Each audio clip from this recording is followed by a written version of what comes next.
Hi, my name is Sophia Clark, and I am an interior designer by trade, an award-winning furniture designer, a content creator, a travel writer, but most importantly, I am the founder and creative director of Galiatea.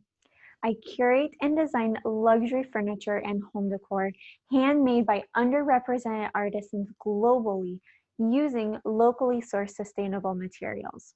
Now, you might wonder why this California girl would be interested in representing artisans from tiny villages from around the world as a designer for high-end residential projects that require the highest quality and luxury. I wish I could give you a simple one-line answer, but I can't without telling you more about my story.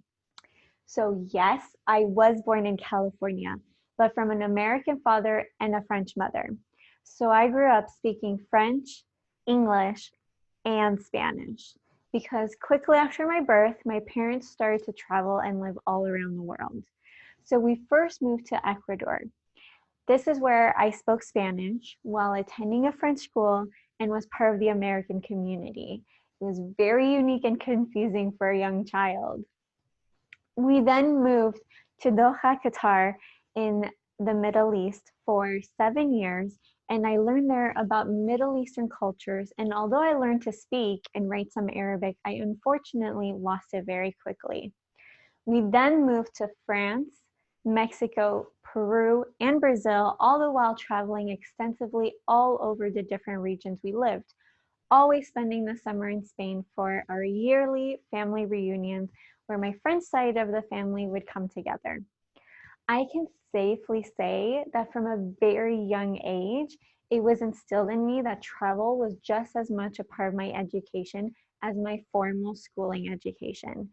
My family emphasized the importance of learning about other cultures through their history, traditions, art, food, language, and my mother made sure we learned as much as we could about each place we lived in. Due to the exposure of so many different countries and cultures, it has definitely broadened my mind and my understanding and deepened my respect for for the way people live all around the world. Each experience has marked me deeply. I remember at age 14 going to orphanages in Mexico City to care for disabled children who were abandoned in the nearby convent, and seeing that up to 12 children were crammed into these small rooms, often having to share beds. And at 16, I remember going to teach English to a very impoverished neighborhood in Lima and caring for my students and seeing the dilapidated places they lived in and wanting to create a project to allow them nicer habitats that would not only provide a better roof over their head, but a sense of home by using the works of local artisans in their community. There really are too many experiences for me to share, but as a result, I carry a piece of every country I live in. They make up who I am and the way I think. My father always said, first you understand, then you respect, and finally you love. And this has truly been my evolution. For that reason, I truly believe that most of the causes of today's social injustices are due to a lack of understanding and empathy towards one another. I try in everything that I do to encourage traveling and learning not only of diverse countries nowadays, but about their history, because it gives such great insights as to where people come from and what their cultural heritage is. History is a great source to draw on for inspired learning. It is actually through art history that I was introduced to art and design. When I was young, I would visit my uncle in France. He graduated from the Paris Beaux-Arts and is an architect, interior designer, and art collector. Because he saw me spending my time in his home staring at his collections, he would often take me to trade shows and antique fairs. Each piece he examined had a story, a meaning that made its acquisition truly priceless. I fell in love with the idea that pieces could possess so much meaning, can evoke such a story. The tale of their creation, the technique used to create them, Their materials, the air in which they were made, and the way they were used sounded to me as fascinating as any fairy tale. As we walked through these fairs, their stories unfolded and we were discovering them. Some of the pieces were centuries old, but were kept in such great condition because of the way they were crafted, but also by the care given. Their value increased with each new owner because of the richness of the history it carried with it. When he would choose a piece to bring home, I looked at it differently afterwards. It was no longer just a decoration item, but a living object with a story and a soul. I just love the idea that you could incorporate a piece of history with so much significance into your home and make it a part of your story. I guess that's when my love for art and design began. And then when I was 16, I remember this like it was yesterday.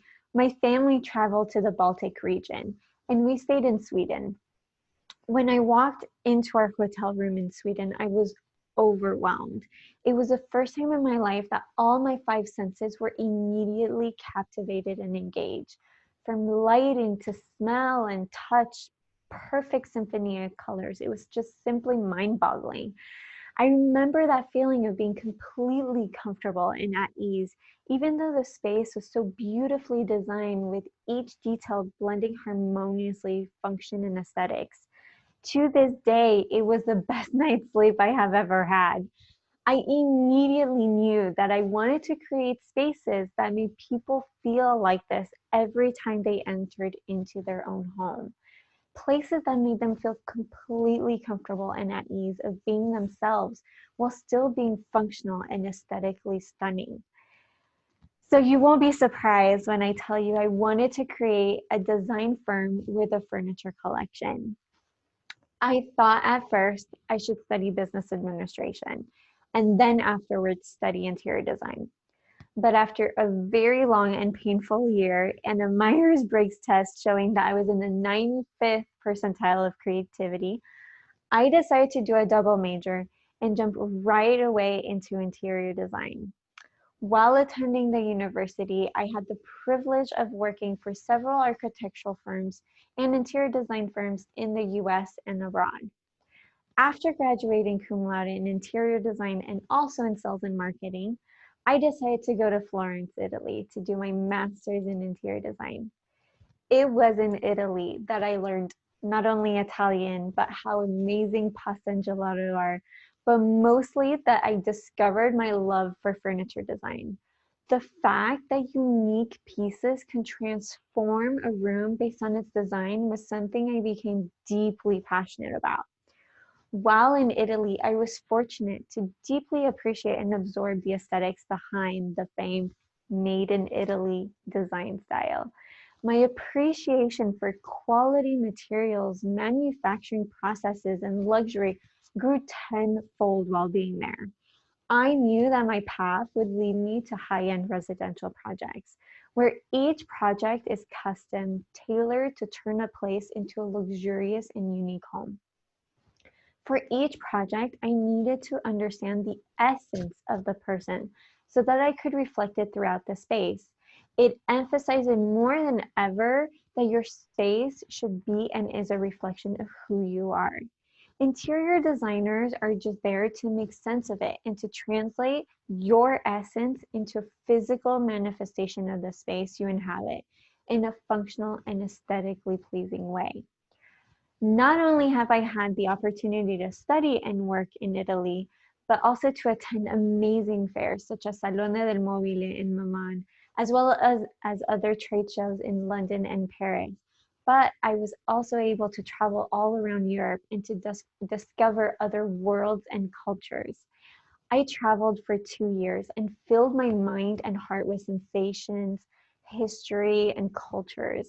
And I wanted to learn more, however, so I decided to work with world-renowned interior designers such as Campion Platt in New York and Sam Robin in Miami. There, I was able to hone my skills technically, but also creatively. I realized, however, how difficult it was to find unique pieces with a story that would stand out.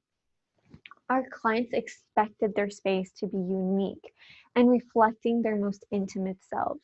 Yet we mostly had at our disposal machine-made pieces with no soul and no story. And I just kept wondering, how can these machine-made objects represent a living being?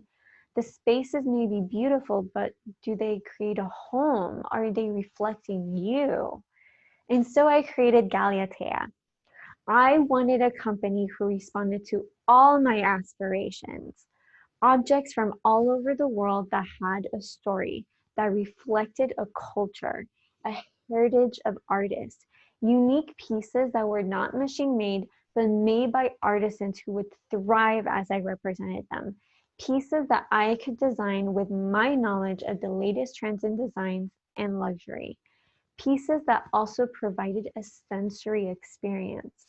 So I moved back to Peru and worked for months with artisans that specialized in alpaca furs. And we developed techniques to soften the heights to the point that it could adapt and cover furniture pieces, such as chairs, stools, and benches.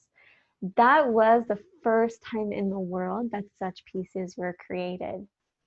I exhibited in Salone del Mobile in Milan and rejoiced to see that no one wanted to leave eagerly my soft chairs. They would close their eyes and felt the softness of the alpaca fur and loved every minute of it. During this time in Italy, I was also awarded for 2 furniture designs. So to Galiatea, I have added many dimensions. It's a space for diversity for women designers and designers from all walks of life. I have a podcast called Galiatea Design Insights, and I love to ask creative professionals what inspires them and what their style is. I have added Heart to Art initiative, where struggling artisans receive not only a fair pay, but also 10% of the profits go to their community in the form of education and infrastructure development. That encourages the promotion of generational skills in the community while safeguarding their cultural heritage. Another dimension that is critical to me is the use of sustainable materials. That is why I wanted to work with alpaca, because I knew that alpacas were protected by the law because of the importance of their fibers and that no animal was killed to provide for the fur. I also added a design consulting initiative because everyone should be able to enjoy a beautiful space, not just those that hire a famed celebrity interior designer.